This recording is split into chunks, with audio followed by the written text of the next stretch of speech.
Senhor presidente, hoje a sessão para mim tem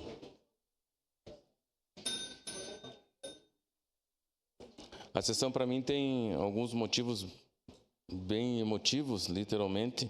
E esse, vereador Rafael Bueno, parabenizar Vossa Excelência por esse momento da homenagem ao seu honorino Silvestre Bianchi. Está aqui a Maria, né, Maria? Que muito amiga da minha irmã Tânia.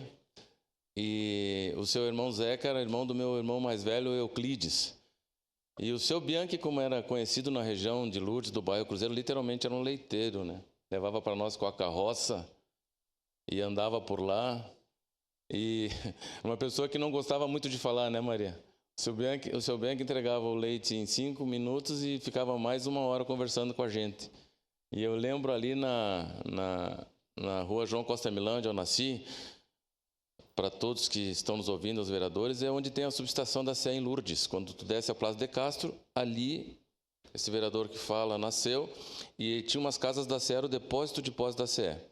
E o seu Bianchi vinha com a sua carrocinha, quietinho quando chegava, mas também depois ria e contava um monte de histórias.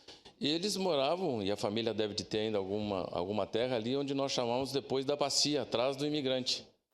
Né? Então, vereador Rafael Bueno, parabenizar a Vossa Excelência. Vossa Excelência ainda não, por essa sua idade, é novo, não conheceu, eu já estou com 60 anos, aqueles campos que era depois da escola imigrante, os mais antigos vão lembrar disso. Mas o senhor não tem noção como o senhor presta uma homenagem tão grande para aquela comunidade do bairro Cruzeiro, do bairro de Lourdes, homenageando o seu Bianchi, a família Bianchi que está aqui.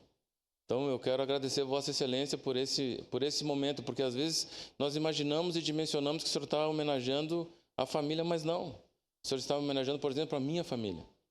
E me emociono porque meu irmão mais velho, Euclides, ele fez um ano que ele faleceu.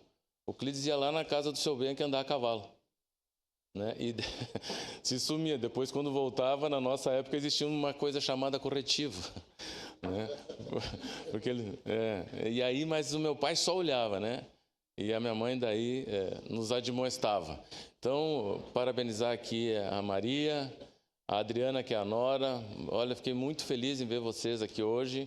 Traz uma lembrança, uma história para a gente que nós somos constituídos hoje com 60 anos porque tem pessoas que fazem parte do nosso dia a dia. E vocês fizeram parte do meu dia a dia. Vereador Rafael, mais uma vez, muito obrigado por essa homenagem. Me sinto homenageado, se assim posso dizer, por vocês. Parabéns. Parabéns mesmo, de todo o coração, por essa justa homenagem na nominação dessa estrada. Peço a palavra, senhor presidente. Obrigado, vereador Edson.